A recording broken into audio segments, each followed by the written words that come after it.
Get out there and fly. Get out there and fly. Get out there and fly. What the hell?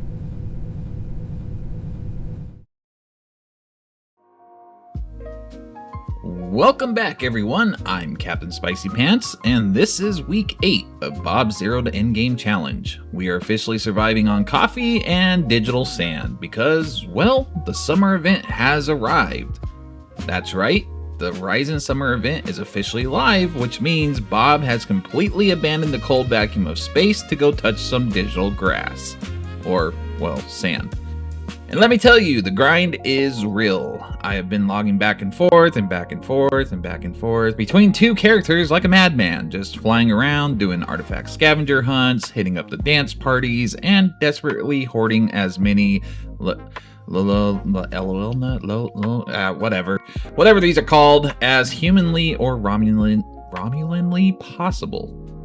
We were actually netting a pretty sweet 500 favors an hour with this rotation. Also, Bob could buy himself some shiny new upgrades, including a top tier jetpack to zoom around the island even faster. But we gotta talk about the corporate hierarchy on this island. See, Bob is flying around in style. Meanwhile, my Jem'Hadar Vanguard alt, Steve, poor sweet Steve, is stuck chugging along on a rental jetpack.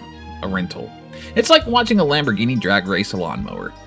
Sadly, Steve isn't getting a single token for his hard work. Everything, and I mean everything, is being funneled straight to Bob. Now, all this beachcombing does come with the price. Because we've been so focused on the summer event, we have completely killed off Steve's dilithium income for the time being. Steve, the dilithium farmer, is officially on strike. As a result, our dilithium front is looking pretty sad this week. We only managed to pull in about 40,000 dilithium total. And honestly, until I'm fully satisfied with getting everything I want from Risa, I suspect our refined dilithium numbers are going to stay pretty low. But the news isn't all that bad. In fact, on the reputation front, we hit a massive milestone earlier this week. We are finally rank 5 all across the board.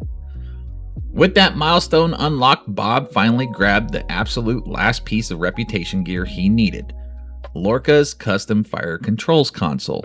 This bad boy is giving him some desperately needed shield pin and critical chance. The best part? The gear grind for rep is done.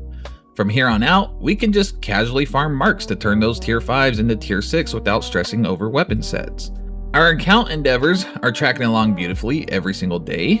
We're currently sitting at Endeavor rank 30, and we'll easily hit 31 by the time Monday's stream rolls around. With all this new power under the hood, Bob wanted to take a step back and see just how much he actually built up over the past few weeks of the series. So we decided to take a little trip down memory lane and queued up for the Iconian War mission, Midnight. If you remember back in week 2, we did this mission and it was an absolute tragedy.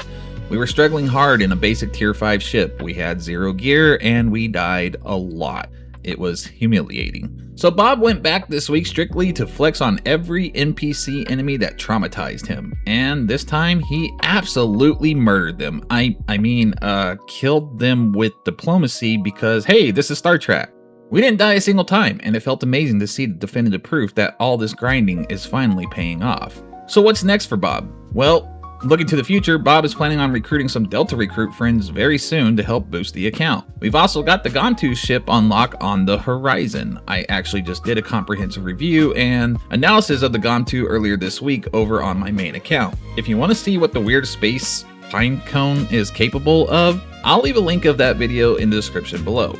For now, the immediate plan is stay parked on the beach. I'm going to keep farming the summer event until I can grab Bob all of the Risa Terraformer kit modules. And speaking of Risa, you might notice Bob is looking a little extra dapper today. He got a major cosmetic upgrade, the British Naval uniforms. Now, we talked about this on stream earlier this week, but just to clarify for the YouTube comments, the rules of Zero to Endgame Challenge are not being broken. The uniform is 100% purely cosmetic.